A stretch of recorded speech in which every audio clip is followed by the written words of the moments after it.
go, Lou. All right, cool. Well, all right, we're here. We're back again on the Badass Branding Blab with me and my partner in crime on the left coast, Dre. The best coast. And also on the best coast, we have Paul McManus with us. Hello. Hi, Paul. When I met Paul, he was bigger. You were bigger when I first met you. I was. And What Paul kind of shrunk. bigger? Should we Talk ask? about a lack of willpower. Yes, I was bigger. Nice. So, Congratulations for yeah, being smaller. congrats on Yeah. that. And he's The also, weirdest intro, Lou. I'm gonna keep although he's smaller, he's actually bigger in terms of Brand. presence and branding because he's really nailed this LinkedIn stuff. So that's what we're going to chat about. How's that? we desperately need help with. You gotta lay down. You gotta throw it down. You gotta All right, get so we have to, on it, Paul. when we start these blabs, we usually do our confession. So my confession is I check LinkedIn like every 3 months. And I see that I have like 8,000 messages. And people are like, why aren't you answering me? I'm like, because I only check it quarterly. Although I did tell Paul before we started, I just started doing LinkedIn Pulse articles. Like I'm repurposing some of my stuff. And Nice. Dre, I know you can do your own confession, but I know you're not the biggest LinkedIn user in the world either. My confession is that I still think of it from my corporate days, and it makes me very sad and makes me run very far. And I'm not sure that my foul mouth is very appreciated on the platform. So I feel very icky on it. But I heard so many great things about it. So I am down to be schooled today, Paul. Like, by all means, we love the tough love here. So Awesome. Yeah. Well, we're ready. The only question I have for you or anyone watching this is, and this is the only question I think that matters, is can your customers be found there? Yeah, because like Blue said, they find me and then they're like, you didn't answer me. I'm Right. like, Right. Yeah. So I'm They saying yes. they find you and then you ignore them. But Yeah, pretty much. Yeah. no, I know I've got people there. I've got a gazillion connections, which is great. I've been on it for years, but I have to get into the habit of using it more and think of it, how can we use it for marketing and branding? I mean, I know you're getting tons of business and clients from there. So how was that? Yeah, How did you evolve into it? Yeah, and I have my own confession to make. I mean, since I want to participate in this, is about a year to a year and a half ago, I hated LinkedIn. I had a very similar distaste in my mouth that I had an account for any number of years, like most of us have. I mean, most of us get an account because at some point we get the email from someone we know and says, so and so would like to connect with you on LinkedIn. We ignore it for a few times, and then after a while, it's like, fine, we'll do it. Right. We did the platform, and very quickly we discovered that it's the most boring social media platform in the world, right? Ding, ding, ding, ding, ding. We have a winner, Paul. Yes, boring. So why the heck am I so excited about it? That's a $64,000 question.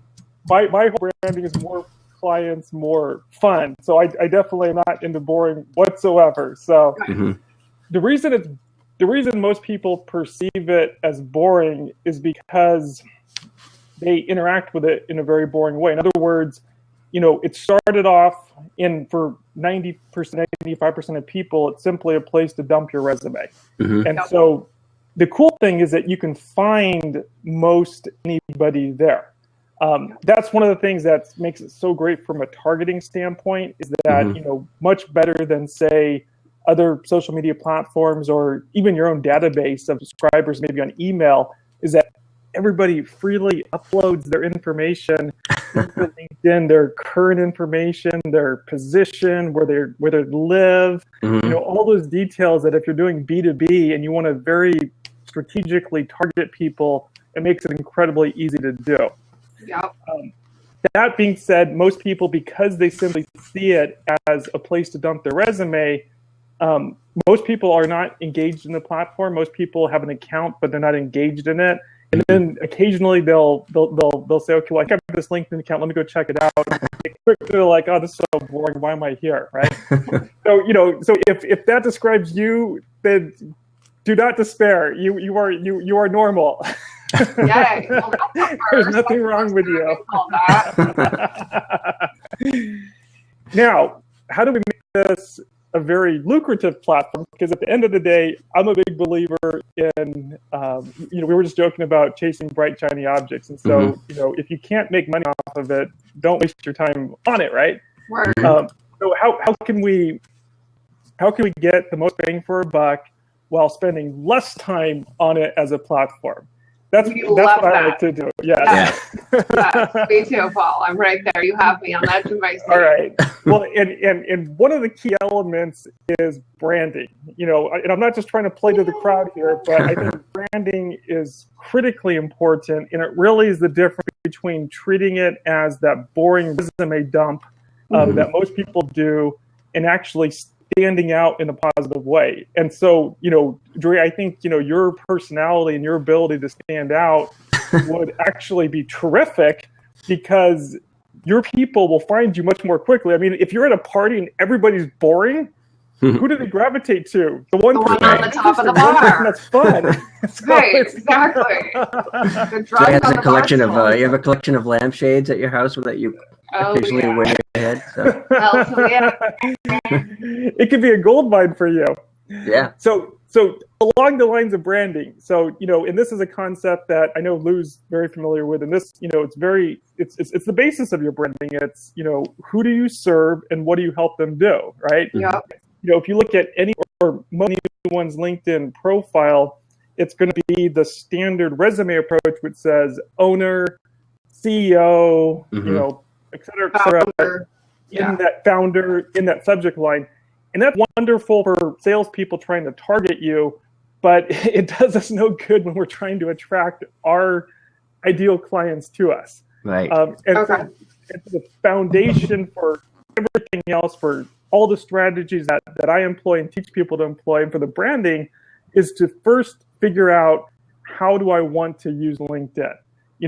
Because we can have a business and maybe this is a platform that we simply target one specific group of people as opposed to everybody. I mean, it's much more effective when we can say, I'm going to use LinkedIn to target one specific group. I'll give you an example. So I think you know her as well, Lou. Do you know Clementina? Yes, sure do. Okay, so I love using her as an example. So in her LinkedIn headline, it says, I help engineers get promoted. And everything flows from that. She's clear on her target market, and she's clear on that number one big result she provides. And Dre, do you know Clementina by chance? No. Okay, I think you'll. But now I'm going to go stalk her down. I think you'll appreciate this because when I was working with her on, because she's into branding, she's a style. Really like a style consultant. It goes much beyond engineers and helping get promoted, but she's into style, she's into fashion, she's into all these things, that expression. And when I first started working with her, because she has this fabulous website where she realizes herself powerfully, and I asked her, so why don't you simply copy and paste what you have on your website and move it over to your LinkedIn profile? And her first response was, I can do that? I thought I had to be boring on LinkedIn. Yeah, so she's got like the really corporate I help engineers thing, and it's not she's not branded on LinkedIn. She wasn't originally. Right, she is now.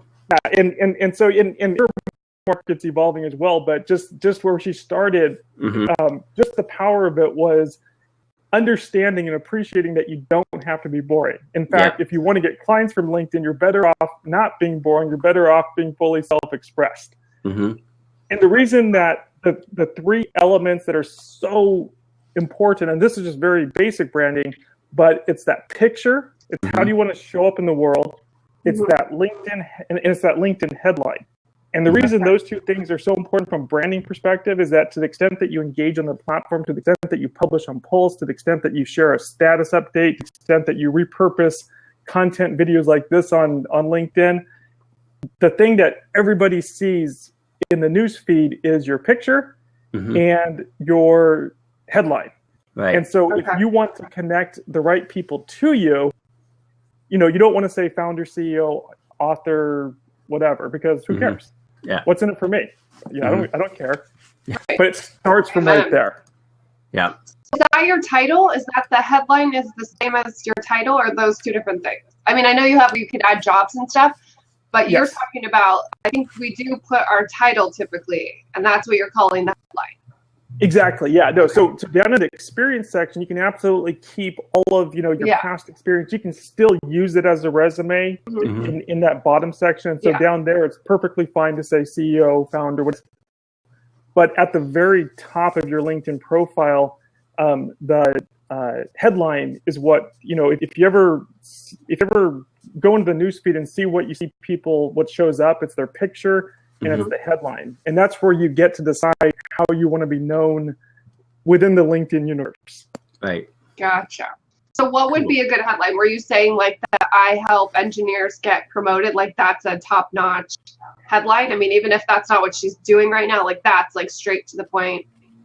Exactly. It's because essentially what I like to do is reverse engineer it, because LinkedIn has the ability, when you're clear on that target market that you serve, so in this case, we'll say engineers. It's so incredibly easy, and I'm not trying to, and that's not an understatement whatsoever, but to bring all the engineers to your profile so that they can, basically it's treating it like a landing page. If you can target the right people, bring them to your profile, which is really set up as a landing page, they're going to give you the opportunity to. They're going to be curious, and then they're going to give you potentially the opportunity to earn trust, and that becomes the beginning of the relationship. So the formula, is simple. So depending on your target market, is I help X get Y. Right. And so in my case, it'd be I help coaches get more clients, and I've thrown in using LinkedIn. Of course, I can help people outside of coaches. I mean, I always find it funny when people that are not coaches come to me and say, "Can you help me too?" I'm like, okay. That makes sense. And then on LinkedIn, you can also, I mean, you mentioned sort of looking at like a landing page and maybe seeing it as an extension of your brand.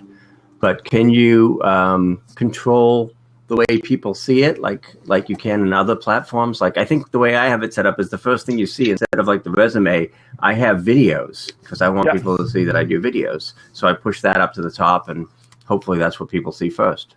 Yes, absolutely. I think video is such a powerful medium to use on LinkedIn, because most people are boring. Most people use text, and to the extent that you can leverage, repurpose and leverage videos, I think you're going to be able to engage your audience much more quickly. It's really 2 points though. It's one, on your profile. You can absolutely add videos, and you can also position them where you want. So if you want them higher up, you can position them higher up or lower down. The other aspect of that is that, think about, if you had, let's use Clementina for example. If she had 5,000, 10,000 engineers that she's first degree connections with, and she's posting, say, 3 times a day, using whatever automation software, videos, talking about how great she is, they're seeing this. They're curious. These are her first degree connections. This is like, the ability to share content organically is kind of like what Facebook was before they changed the rules a year or so ago. Like the whole idea of the page where you get all these people, and then you can share content, so you have this built-in audience. So they're actually seeing the stuff that you're posting, as opposed to Facebook, where 80% of people are seeing it. That is exactly the difference. It's for organic traffic, if you will. For organic traffic, to me, it's the best platform to create your ideal connection list, because you can practically create that. You don't have to wait for people to find you. And then second, to share that content that's going to be most relevant to them. It really helps you to go from someone that doesn't know you at all to warm to, okay, I need your services. So how do you get them from, I just saw an article you posted on LinkedIn, to, hey, I want to work with you, and, we seem like it would be a good fit? I look at it the same way as an email list. It's like, think about the same principles as your email list. The people, the right people raise their hand, and they see your lead magnet, they join your list, and now they're on your list. And, and typically the strategy is, okay, I'm going to share content, make some offers in every once in a while, but over time, when the timing's right for them, they're going to raise their hand and say, okay, I need video marketing, I need LinkedIn, I need branding help, and so who should I go to? Oh, I'm going to go to Lou because he's the one that I know is an expert in this. So he's the one that made an ass of himself dressing up as a horse on LinkedIn or something. That's why I would choose you. Yeah. Exactly. Where's my horse mask? Oh. So what kind of content? So publishing content. This is where it gets super overwhelming for me because there's so many different ways to publish content on LinkedIn, right? So what were you saying that you just started doing, Lou? What were the ones that you do? LinkedIn. I took some articles that I wrote a while ago from my blog and I put them on LinkedIn Pulse. Yeah, so there's that, pretty much cut and paste. You can just share like just share like off a social plugin, right? Like your article with a little blurb, and then you can actually post articles like as blog posts on LinkedIn, right? Or is that the same thing as Pulse? Yeah, so LinkedIn has its inbuilt blogging platform, right, which is called Pulse. Okay, so that is Pulse. Okay, it's open to everyone, and I highly recommend that to someone who maybe hasn't blogged before. They're thinking, okay, I want to get into blogging. I don't have WordPress yet, or all these technical things. Yeah. LinkedIn is incredibly easy to get started publishing. Yeah. It's incredibly easy. That being said, if you're someone that's already created a lot of content, if you already have a lot of things on your existing blog, or maybe you've posted somewhere else, then you can simply repurpose it. You can simply copy, paste, throw it in a Pulse article, and now you're repurposing that existing content in LinkedIn. That's one way. Yeah, we love that. But there are some folks asking about getting pinged or dinged for duplicate content. I've never run into that problem. Yeah, that question comes up every time I've asked people that are specialists in SEO. Lou, Dan Barrett. Yeah. I asked him that question. He's like, it's not an issue. I mean, if you have a blog that's like hundreds and hundreds of thousands of people reading it, you might want to look for your average person who has hundreds or maybe thousands of views on a blog post. I wouldn't even worry about it. Yeah. I don't think the 6 people that read it on my blog are going to worry about seeing it on LinkedIn. Yeah, no, me either. I don't think Mom is really concerned, about reading my article on both. And then the other way though, so one is to publish on Pulse, and then that's LinkedIn's built-in platform, which you can simply take your existing one, put it on there, or second, if you haven't blogged before, it's a super simple way to do it. Okay. The other one though is thinking about that newsfeed. The reason that most people will say that, it's like I'm on LinkedIn, but I don't get any clients is, one, they don't have a strategy, but two, it's because they're not connected to the people that would be interested in their services. So the first 500 plus people who I connected to, from years ago who were, back when I was doing other jobs, these are people that have practically no interest in what I do today. And so I have little to no engagement with them because they couldn't care. It's like, I'm going to help coaches, get some result. It's like, I don't care. I'm not a coach, or I'm not a business owner. So who cares? Right. So that's where most people fail, is that they limit it simply to I call it their real network of friends and peers, people that they probably know in real life, and now they're connected to on LinkedIn. What I tell people to do is simply look at LinkedIn as a business card and as the best networking event that you can imagine.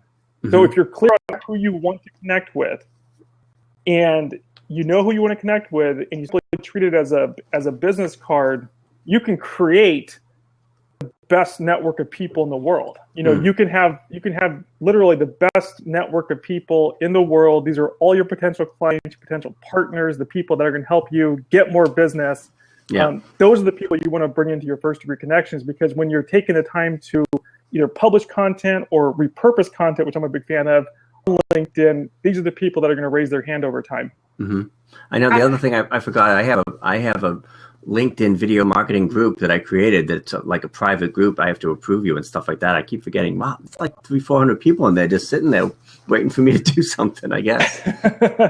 You mentioned groups. As much as I love LinkedIn, I'm not a fan of the groups. Yeah. Did they message you? Or? They're spam. They're I call it content dumping. nobody hangs out in groups. People, group owners start a group because they want to attract all of their potential clients to them. They don't manage them. I'm not pointing any fingers here, but they don't manage them. And everybody just dumps content into it. They don't even go into their paste it. They just dump it, one to many. And send it from buffer. And exactly. Yeah, well. What about the only other issue that I have sometimes with LinkedIn is like, hey, I see you're a fourth connection to George Clooney. Can you introduce me, Lou? I'm like, yeah, sure, I can introduce you to George Clooney. Oh, was that wrong? I mean, I thought we were tight like that, but okay. Well, George and I get so much junk messages from LinkedIn, but I mean, I think that's every platform. I just think LinkedIn is extra douchey on the message. Yeah, it's gotten better. So absolutely, historically, if you look at your messages, it's full of spam and messages like that. It's like, hey, we're in the same group. Can we connect? Yeah. But does that shit work? It's like, why are people still doing it? Does it actually? I mean, does somebody go like, oh, you know what? I didn't know I wanted your SEO services in India for fucking 5 cents an hour. Well, it's just like you're gonna still get emails from Nigerian princes too. But what are you gonna do? Hey, one in 1,000 is like, really? There's $10 million in an account, and you want me to help you protect it? What are the chances?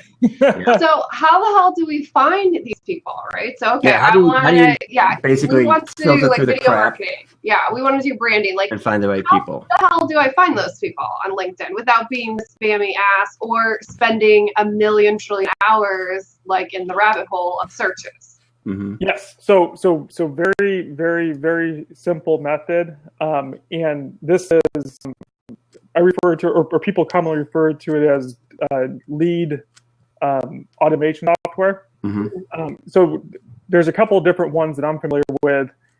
So for example, there's one called Autopilot for LinkedIn. Mm-hmm. There's one called ducksoup.com. That's the one that I use and I love. Mm-hmm. That's my recommendation. And that's spelled DUX/soup.com. And that's a D, Dre, not an F. So in case you wanted. So what this does, it takes advantage of the most commonly used feature that people use that are on LinkedIn. Mm-hmm. So the most commonly used feature for people that are active on LinkedIn is who's viewed my profile. Yeah. Because the difference between LinkedIn and say Facebook, and I love Facebook, but people are on Facebook to socialize, and it would be kind of weird if someone you don't know, messaged you and said, hey, can we connect? Mm-hmm. It's like, I don't know you, dude. LinkedIn's very different. Some people have these, high, some people treat it that way, and that's perfectly fine. But most people, if you appear to be business relevant, once again, think about it like going to a networking event. If you go to a networking event and you have a conversation, even a short one, and you say, hey, how are you doing? And you don't try to sell them anything. Right. And you simply have a short conversation, say, hey, here's my card. Think about it like that. So tapping into that one feature, that's the most commonly used feature for people that are active on LinkedIn, which is who's viewed my profile. Yeah. What the software does, it allows us to rapidly automate this process, this part of the process. So the software essentially, you first need to be clear on who it is that you want to serve, or who your target market is, right? So once again, let's use the example of engineers. So you can go on to LinkedIn, and once again, it's the best database in the world because people freely upload all this information to it. And you can say, okay, engineers in Northern California, those are the people I want to connect with. And instantly it'll say, there's 10,000 engineers in Northern California. Wow, this is so cool. Yeah. You essentially, with the software, you go click, and in the background, it starts visiting profiles. Ooh. And what that does is the people that are active on LinkedIn, they're going to more than likely notice that you visited their profile. Once again, this is taking advantage of that feature of LinkedIn. And either one of two things is going to happen. Either they're going to say, hey, this person looks relevant to me. Let me send them a connection request. Nice. Or two, you can see who's viewed your profile back, because it's essentially like your software is viewing their profile, right? More than likely, they see your profile looks interesting. So once again, that's where it comes down to branding. If it's CEO, founder, whatever, I don't care. But if it's someone that serves people just like me and can help me get what I want, even if I don't know them that well, it's like a landslide. Like, I'm curious, I'm interested, tell me more. Right. So now they view your profile back, and that gives you the opportunity to simply send them a connection request. Yeah.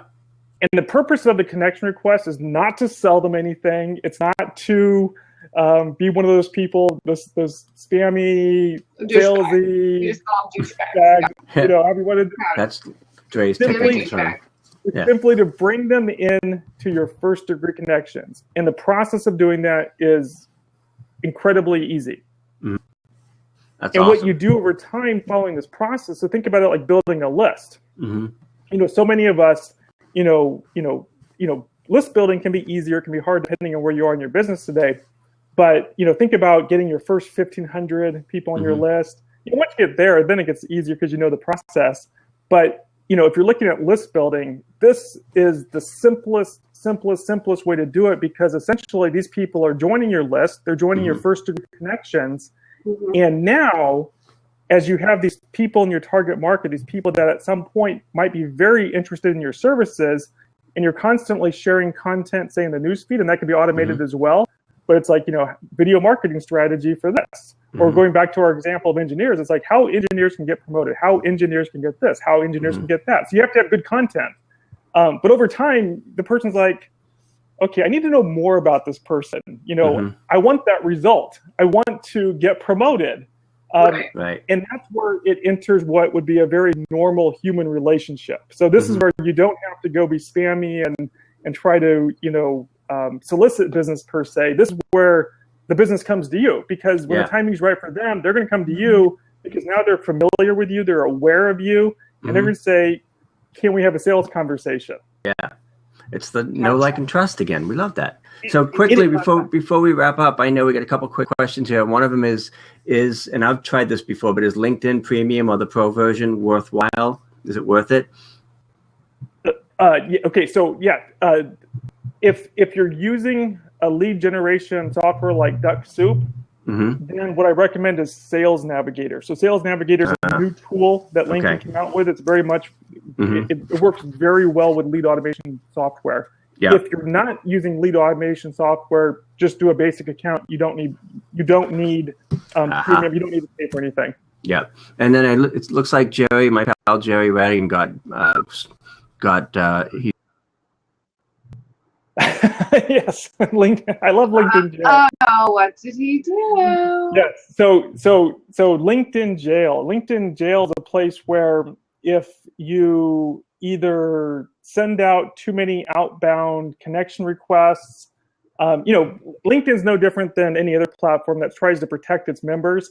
Yeah. And so there are certain parameters in place that you don't want to exceed. Otherwise, LinkedIn starts to crack down on you. Typically, I've been put in LinkedIn jail.